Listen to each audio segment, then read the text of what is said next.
পালিয়ে বিয়ে করা শরীয়তের দৃষ্টিতে কি বৈধ? পালিয়ে বিয়ে করা যুবক পোলাপানের প্রশ্ন নিশ্চয়ই। হয়তো প্ল্যান প্রোগ্রাম করছে, এখন শুধু মাসালাটা উত্তর পাইলে দৌড় দিবেন।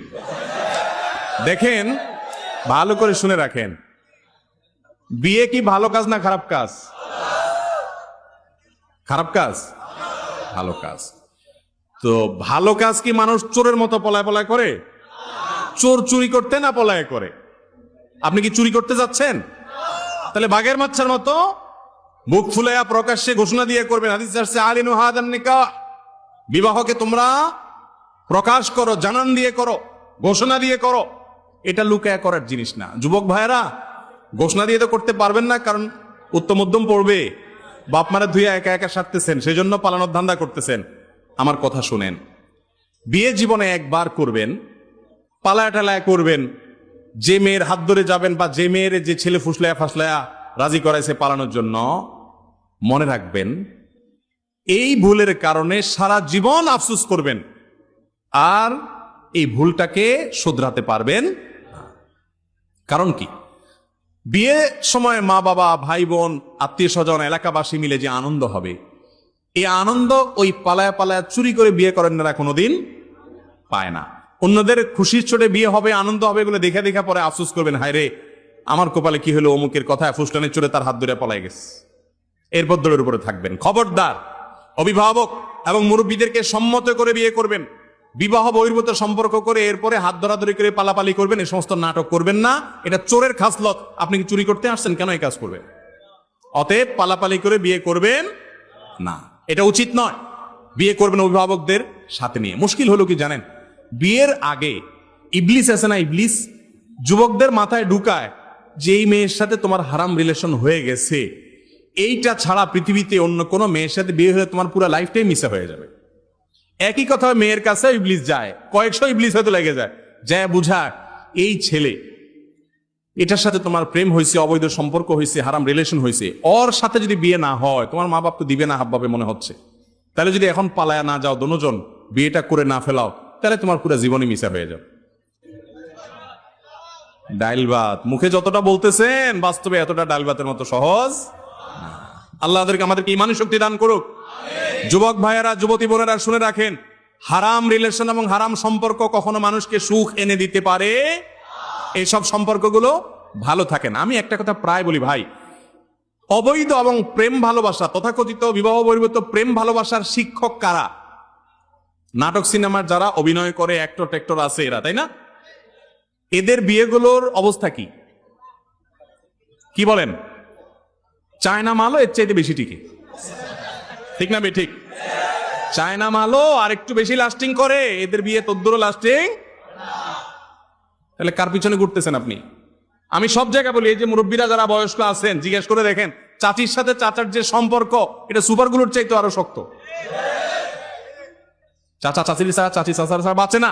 আর যুবকরা, আমি সব জায়গায় বলি, যুবকরা এখন এত ভালোবাসাবাসি, I love you too message দেন, পাল্টা মেসেজ ফেসবুকে, মেসেঞ্জারে, মোবাইলে ফুল দেন, চটপটি খাওয়ান, চাইনিজ খাওয়ান, ফুচকা খাওয়ান, বাজারে নিয়ে যান, জামা কিনে দেন, এত কাহিনী করেন। এরপরও 2 দিন পরে চুলাচুলি আর মারামারি ছাড়া কিচ্ছু নেই। কারণ অবৈধ সম্পর্কে কখনো হারামে আরাম হতে পারে।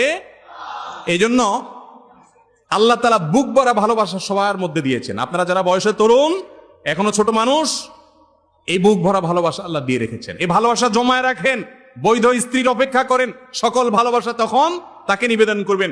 আর আগে ভাগে যদি ইটিস পিটিস করে 2 নম্বরই পথে ভালোবাসা আদান প্রদান করেন, তাহলে ভালোবাসা ওই জায়গা মতো গেলে ঘাটতি পড়ব। কথা কি বুঝাতে পারছি? অবৈধ সম্পর্ক কখনো মানুষকে আরাম দিতে পারে। মনে করে যে না, এর ছাড়া বাঁচবো না, আর ওরে ছেড়ে থাকেন না, দেখেন না, দেখি আরো বেশি করে বাঁচবেন ইনশাআল্লাহ। নাকে তেল দিয়ে আরো ঘুম দেন। শয়তান এগুলো আমাদের মধ্যে তৈরি করে। আল্লাহ আমাদেরকে ঈমানি শক্তি দান করুক। অতএব পালায় বিয়ে করার নেশা মাথা থেকে দূর হয়েছে তো? আমি দীর্ঘদিন একটি মেয়ের কাছ থেকে অবহেলার শিকার। আমার করণীয় কি? বর্তমানে আমি বেঁচে থাকতে খুব কষ্ট হচ্ছে। যে ভাই এ প্রশ্ন করেছেন, সিরিয়াসলি আমি তাকে উত্তর দিচ্ছি, শুনেন। এরকম প্রশ্ন অনেক যুবকদের এবং অনেক মেয়েদের, যে আমি যাকে ভালোবাসি, মানে অবৈধ প্রেম, অবৈধ সম্পর্ক আছে, সে আমাকে অবহেলা করছে, আমি কষ্ট পাচ্ছি, আমার জীবন শেষ হয়ে যাবে। অনেক বেকুব আছে, নির্বোধ আছে, তার যার সাথে অবৈধ সম্পর্ক আছে সে তাকে ইগনোর করছে, আরেকজনের হাত ধরছে, এই জন্য দুঃখের চোটে সে বলে আর বিয়ে করবো না, সে গলায় ফাঁস দিব। আমি বলি আপনার উচিত একসঙ্গে দুইটা বিয়ে করা, কারণ আপনি যাকে মনে করছেন সে আপনার ভালোবাসার মানুষ, সেই লোকটা যখন আপনাকে ছাড়া আরেকজনের হাত ধরতে পারছে, আপনিও ব্যাটাগিরি দেখানো উচিত। বুঝেন নাই কথা? যে আপনি যাকে ভালোবাসা দিছেন, হোক অবৈধ ভালোবাসা, ভালোবাসছেন যারে, সে যখন আপনারে ছেকা দিছে, তাহলে বুঝতে হবে আপনি অপাত্রে ভালোবাসা দিছেন, আল্লাহ বাঁচাইছে আগে ভাগে। বিয়ের পরে এটা ডানে বামে যাইতো, তারা আগে ভাগে চলে গেছে, ভালো হয়েছে। অতএব ডিপ্রেশনে ভোগে এটা বেকুব ছেলে মেয়েরা, কোন বুদ্ধিমান ছেলে মেয়ে ডিপ্রেশনে ভুগতে যে আগে ভাগে ওর পথ ধরছে, ভালো হয়েছে, আল্লাহ আমার হেফাজত করছে, আমি অজাগায় গেছি। বুঝতে পারছেন কথা? আরো বেশি করে এরা দেখা দেখা বিয়ে করবে। ইসলামের দিক থেকে ছেলে এবং মেয়ের বিয়ের বয়স কত? ইসলামের দিক থেকে বাবা মা ছেলে মেয়েকে প্রাপ্তবয়স্ক হওয়ার পরে বিয়ে দিবেন। প্রাপ্তবয়স্ক হওয়ার ডেফিনেশন শরিয়ার দৃষ্টিকোণ থেকে বালেগ হওয়া, প্রাপ্তবয়স্ক হওয়া। ছেলেদের স্বপ্নদোষ বা বালেগ হওয়ার যে আলামত আছে, দাড়ি মোষ গজানো, সেগুলো, মেয়েদের মাসিক ইত্যাদি শুরু হওয়া, এগুলোই প্রাপ্তবয়স্ক হওয়া। যদি না হয় তাহলে সর্বোচ্চ বয়স আছে 15 বছর বয়স, অনেক ওলামা ইকরাম আরো কম বেশ বলেছেন, এরপর থেকে সে প্রাপ্তবয়স্ক হয়ে যায়। যদিও আমাদের রাষ্ট্রীয় আইনে 18 বছর এটা হলো প্রাপ্তবয়স্ক হওয়ার বয়স, কিন্তু শরিয়ার দৃষ্টিকোণ থেকে সেটি। অতএব প্রাপ্তবয়স্ক হওয়ার পর মা বাবা বিয়ে দিতে পারে না। যদি তারা আগে দেন তাহলে প্রাপ্তবয়স্ক হওয়ার পর সন্তান চাইলে সেই বিয়ে তারা রাখতে পারে, নাও রাখতে পারে, যেহেতু তারা অপ্রাপ্তবয়স্ক অবস্থায় ছিল, এই জন্য তাদের স্বাধীনতা থাকে, সুযোগ থাকে। 2 সন্তানের জননীকে বিয়ে করেছি, বিয়ের পর জানতে পারে স্ত্রী আমার চাইতে 5 বছরের বড়, শরীয়তের বিধান কি? হাসার কথা না, খুব দরকারি প্রশ্ন। 2 সন্তানের জননীকে বিয়ে করেছেন, আমাদের সমাজে এগুলো হারিয়ে গেছে। কোন মহিলা তালাক প্রাপ্তা হয়েছে বা স্বামী মারা গেছে, তাকে কেউ বিয়ে করতে, বরং বিয়ে করার জন্য কেউ সৎসাহস দেখালে সমাজের মানুষ খোঁচাখুচি করে। এই যে বললাম, সমাজের মানুষ ভালো থাকতে দেয় না। আপনি যদি স্যাক্রিফাইস করেন, একজন বিধবাকে বিয়ে করেন, একজন তালাক প্রাপ্তা, হয়তো তার স্বামী খারাপ মানুষ ছিল, আপনি জানেন, তাকে বিয়ে করলেন, তো আপনি নিঃসন্দেহে তাকে স্যাক্রিফাইস করলেন, তাকে বিয়ে করে তার উপকার করলেন, আপনি আল্লাহর কাছে সওয়াব পাবেন। যদি বয়সে বড় হয় কোনো অসুবিধা। খাদিজা রাদিয়াল্লাহু তাআলা আনহাকে আমাদের প্রিয় নবী সাল্লাল্লাহু আলাইহি ওয়াসাল্লাম যখন বিয়ে করেছেন, খাদিজা রাদিয়াল্লাহু তাআলার বয়স আমাদের নবীজির চাইতে বেশি ছিল।